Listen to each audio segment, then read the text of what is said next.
Good afternoon. First, let me start by saying I know we are all disturbed and concerned with the reports of a 2-year-old being shot early this morning outside her home on Ambrose Street in Whitcomb Court. The Whitcomb Court community is concerned and disturbed, and so should every resident here in the city of Richmond. I don't have to tell anyone here or listening that this is completely unacceptable. Completely unacceptable. It's unacceptable under any circumstances. According to the police, the little girl was outside with her family around 2 a.m. when shots rang out. She was hit in the arm, and thank God she is recovering. As you know, this year we have taken some important steps to curb the proliferation of guns in the Commonwealth and in our city. I'm grateful for the work of the General Assembly, and now gave us enabling legislation that allows us to prohibit firearms in the city buildings, city public buildings, and also in parks, and also making sure that we report stolen weapons, missing weapons within 24 hours. And statistically speaking, crime is virtually down in all categories across the city. But that is of no comfort to a parent whose 2-year-old has been shot. I like to see that crime is down across the city, but no one wants to hear about crime statistics when their child has been pierced by a bullet. It's the last thing people want to hear. So I must reiterate that enough is enough. And I think it's fitting that Dr. Avula is here with us today, because gun violence in cities like ours, gun violence is an epidemic and a public health threat to the peace and safety of communities throughout the city of Richmond, also throughout this country as well. Every life is precious, and our children are our most precious assets. And we've had too many tragedies involving a child over the course of the last few decades. A number of stories and a number of names. We know that our children hold our hopes and our dreams, and we need to protect them from becoming victims of gun violence and robbing our city and their families of their future, their love, and their promise. So major crimes detectives do not believe the child was a target, and the Richmond Police Department continues to investigate. They are looking for occupants of a dark 4-door Nissan and ask anyone who may have information on the shooting to call Crime Stoppers at 804-780-1000. That's Crime Stoppers at 804-780-1000. If you know something, please say something.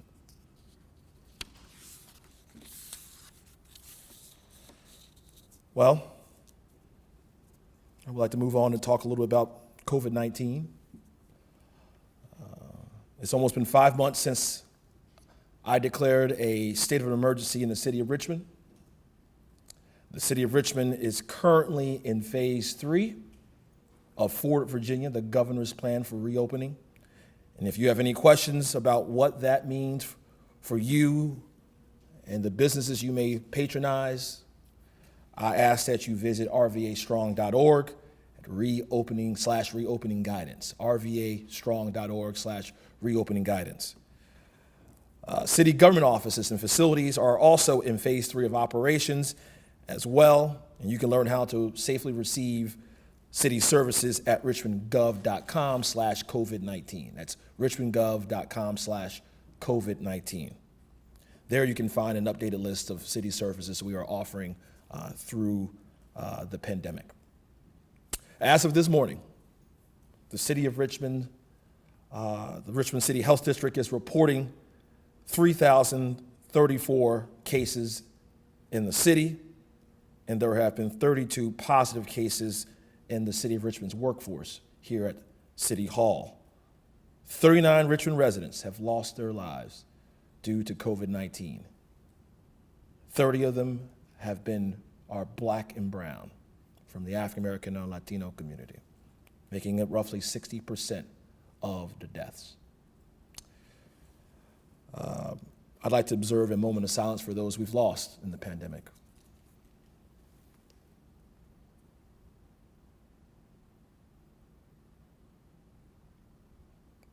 Thank you.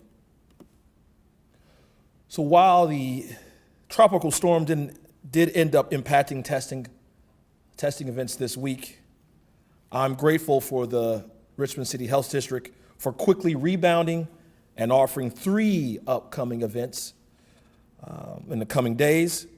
Friday, August 7th, they'll be at Hotchkiss Field Community Center from 9 to 11 a.m. On Tuesday, August 11th, they'll be at Broad Rock Community Center from 9 to 11 a.m. And on Thursday, August 13th, they'll be at Tuckahoe Middle School in Henrico County from 9 to 11 a.m. Which day was that? Thursday, August 13th. All events are rain or shine, and you can call 804-205-3501 to register. And I would like to remind everyone that these events are available to the broad public, regardless of insurance, citizen status, mobility, or geographic location. We ask that you please use this service that the Richmond City Health District has been offering to get tested, not only for your benefit, but also for the benefit that those that you may you may interact with, whether at work or at home with your family as well. And for more information about testing opportunities, we ask that you visit rvastrong.org/testing. And with that, I'd like to ask Dr. Danny Avula to come up and give an update on the public health status from the Richmond City Health District. Dr. Avula.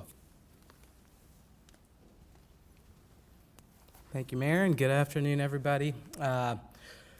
The last month has been a bit of a roller coaster as it relates to disease rates in our city, but we have ended the month of July with a slight upward trend moving us into August. That is true for both case counts and for hospitalizations.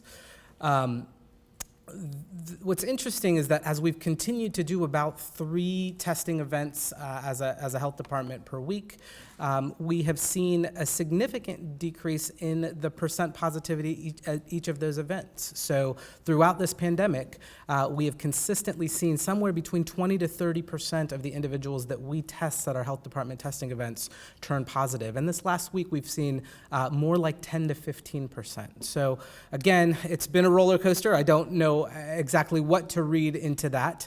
There's certainly an air of hopefulness as we've also seen the daily case count in our Latinx community have a very steady downward trend as well. That was a major concern through April and May and persisted through June, but has really come down in terms of the total numbers of Hispanics that are testing positive.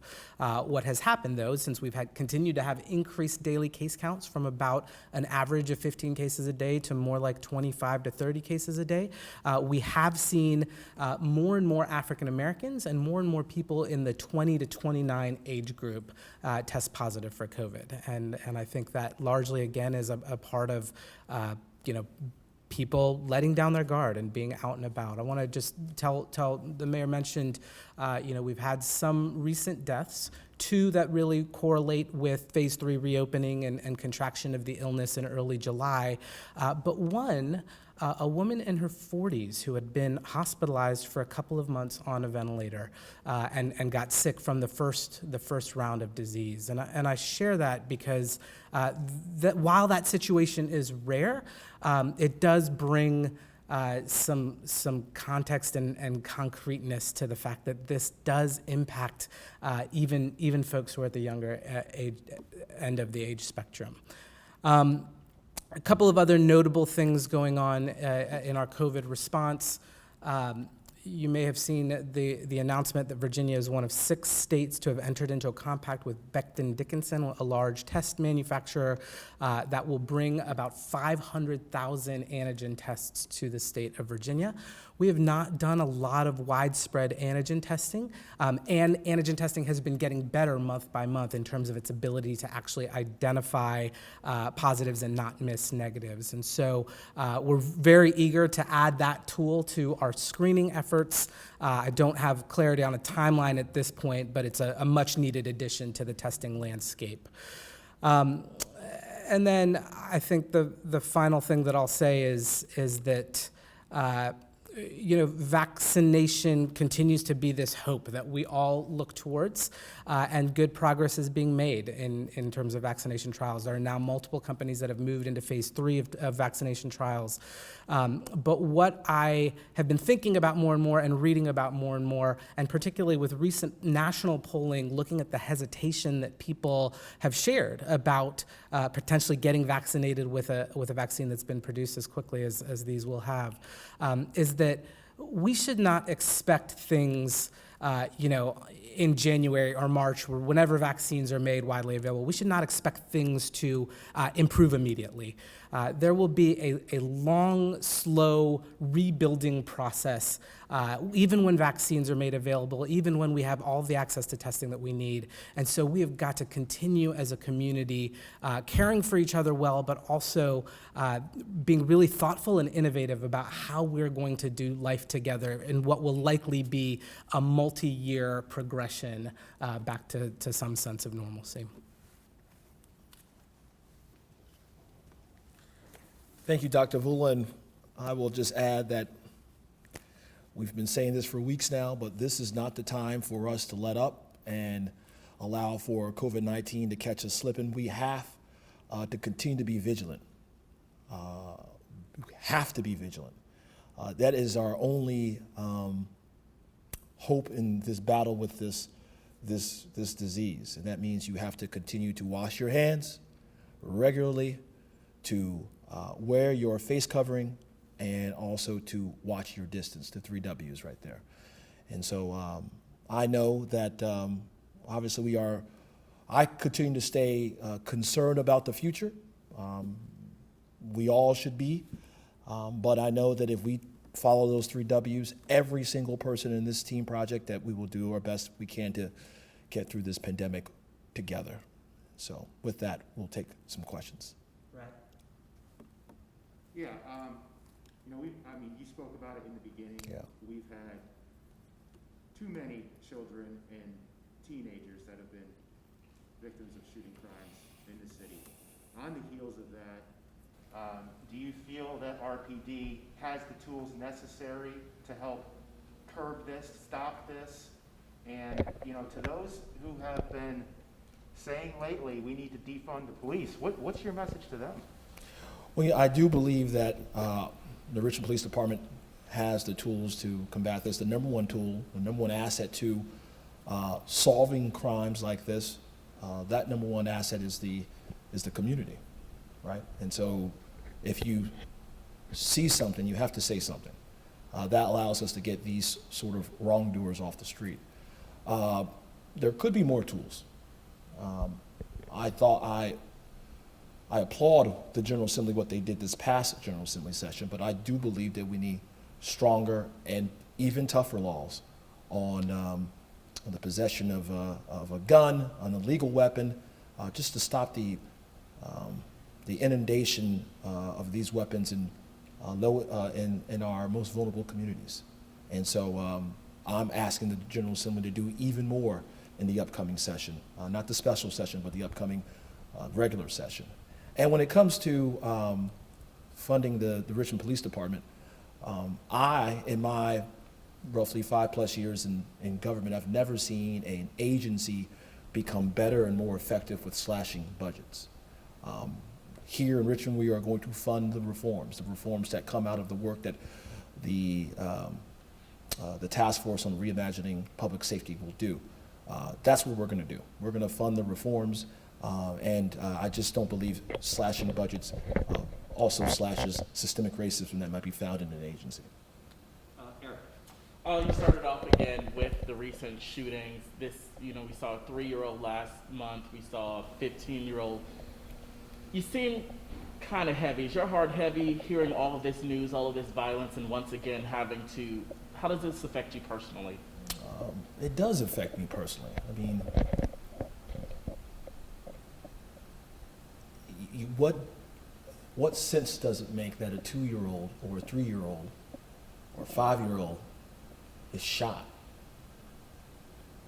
That doesn't give any sort of, that doesn't comfort anyone that their children are in danger, particularly in a time where our kids have to be at home right now, right? They have to be at home. And if being at home isn't a sanctuary, then all of us are unsafe. And so, yes, when I hear of these stories, or when I reach out and have to, thank God she's going to be okay. But it does reach deep inside of you and touch places that I've never been touched before in terms of, remember we dealt with the Marquia Dixon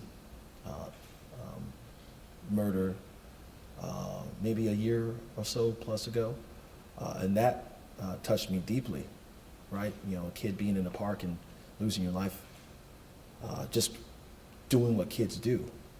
And the last thing a child should have to worry about is whether or not in their home or the proximity of their home that a bullet could come flying through a wall or a window or anything of the sort. So yeah, you're right. It is tough.